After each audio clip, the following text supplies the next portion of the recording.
Hello all, and this is going to be a introduction video on Friedrich Nietzsche and some of his main philosophical concepts and metaphysics. So I hope you guys enjoy. If you guys wanted me to do a more in-depth video with the birth of tragedy, since it's so influential to just many thinkers in the scene, or just thinking really in general in the last century and a half or so, then I would also enjoy perhaps doing that if it's of interest to people. Otherwise, I'll just do the main outlining here with Nietzsche being critical of culture and the late romantic dispositions that he would have towards the 19th century, or at the turn of the century. And so if you want to look at Nietzsche, we need to paint in that he's critical of this Victorian era Christianity and culture, because as you'll see, culture changes clearly, and so perhaps not all of his critiques necessarily describe Christianity today, certainly. But now Nietzsche, if we were going to go through some of his famous concepts, I think one of the first ones we'd have to tangle with is God being dead. And so this isn't just a philosophical disposition, but he means in language and culture, as a cultural phenomenon, God is dead. There's no meaning behind the language regarding God outside of its death. It's a signifier that is no longer useful if we were going to use postmodern terminology. So God is dead is one of Nietzsche's descriptions for problems facing the West, and then when we look towards his critiques of Christianity, and in particular with Paul. Now, of course, Christianity in that Victorian era was, rejection of and the penting up of pleasures of the flesh, and the natural physical underlinings of what a lived life is for a human being.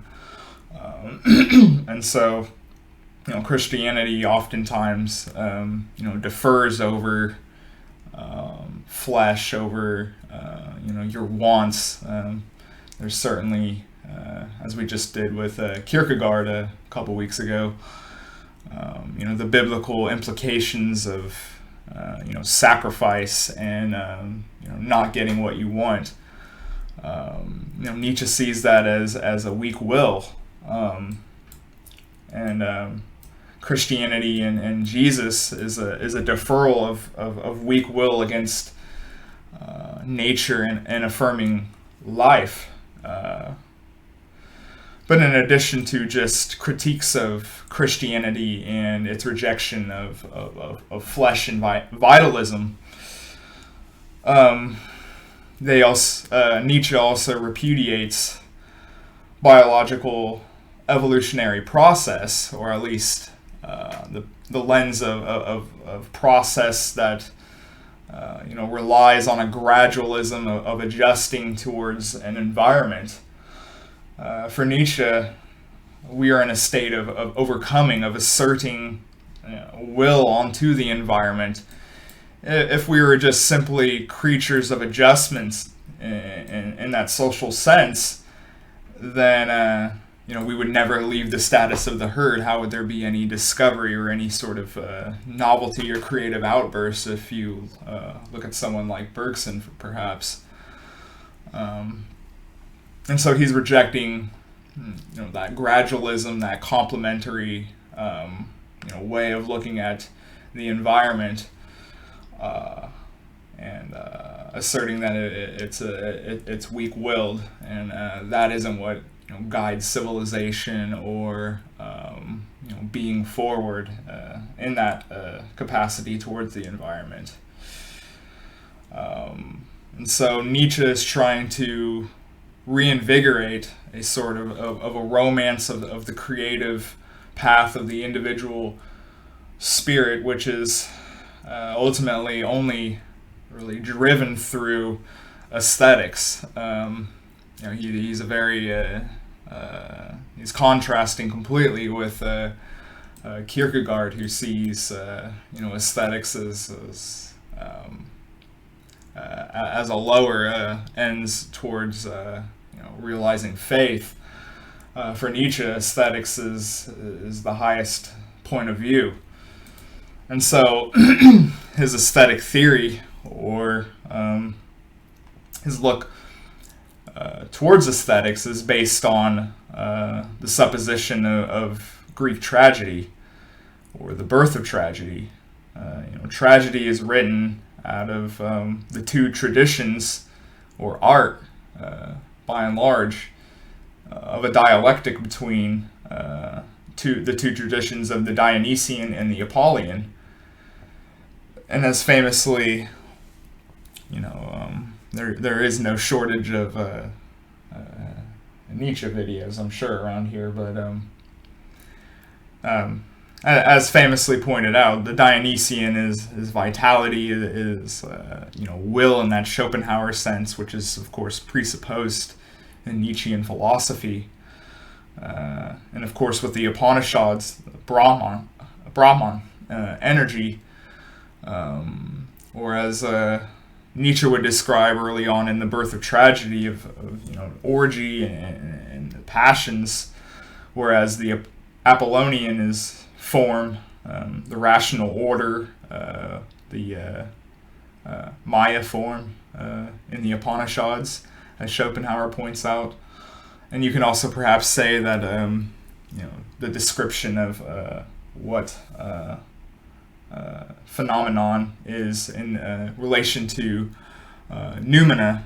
And so Nietzsche and metaphysics takes that this, there's this will, this vitality in everything in life that, plays into form, into beauty, into, how Homer, describes the gods and his inner world, that sort of inner resource of creativity to, create art despite, the tragedy of life.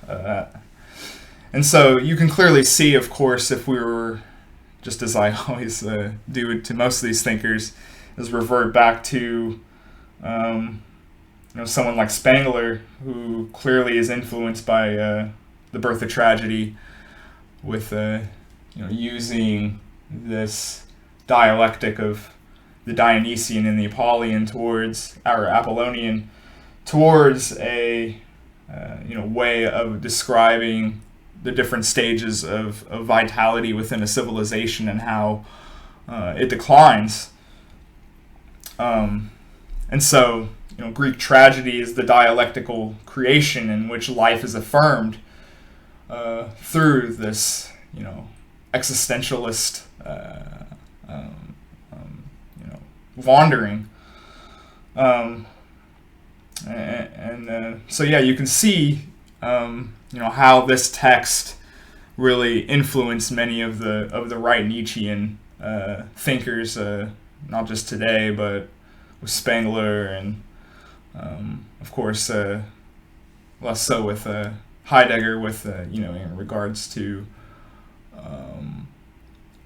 how postmodernists will, of course, take these ideas and formulate their own scholarship and thinking with these insights. And I think that also ties in together with the introduction here, with Nietzsche not believing in universal, or perhaps not universal, but objective truth or an objective reality outside of the insight of the will to power. And of course, that also has problems with, is the will to power actually, true to Nietzsche even himself, which is always something that seems to come up quite often in discussions on Nietzsche. And so he's taking, Schopenhauer's voluntaristic idealist, of the will, and seeing reason as the outward form, the will, the Dionysian, or in the way Schopenhauer describes it, with will and the representations of idea or phenomenon. The will is the undercurrent that goes towards reason appearing as form in that Apollonian sense. And so if you have different sets of will, or the sense of truth being an act of will, and the dynamics of power, then of course the ones with greater will rise to the top, as compared to those who lack will. There's no moral goodness objectively, but it is the masters of will, the master race, as he describes, or the Superman, and his assertion of what the good is, that really fuels human experience, but civilization and society. So it's will over intellect. And then you also see, with his terminology of resentment, which you can delineate there rather easily, that he's talking of resentments, and resentments, and for Nietzsche, really is more or less on a psychology basis of resentment, and how it presents in that deterministic tradition, with Spinoza perhaps, or Hobbes. We're simply manifesting through our arguments these resentments through the will. So a guilty conscience, is a subconscious aggression against oneself. He has that transcendental ego, where one's own antagonisms is projected out, whether or not you're conscious of it or not. And so, taming those, being able to tap into resentment, and coming out on top is how you live life, despite the death of God, or the Superman is the strong will that affirms life despite the death of God. And this is where he used the Greeks to tap into their insight towards seeing the civilizations of human sacrifice as they attempted to assert their own will through this vitality. And Nietzsche, of course, is a biological vitalist, because of his use of that resentment, and the implications of what that means for reason or the intellect being secondary. The biological vitalist properties is what fuels our intellect. And you could see with Bergson and the creative evolution, and that sense of creative force coming out of the implications of our biological constitution. And so that is really the rough shot of Nietzsche's main ideas. Like I said, I'd be interested in doing more in depth on the birth of tragedy. Otherwise, I was also going to do discussions more on Nietzsche's influence towards postmodernity and other thinkers, and we'll also look at his view of the ego as well, more in depth. But yeah, this is just a small introduction video of classic Nietzschean ideas. I know there's hundreds of these probably, but I hope you guys enjoyed it and liked my own spin on it. Yeah, I'll see you guys for the next one. Thanks for watching.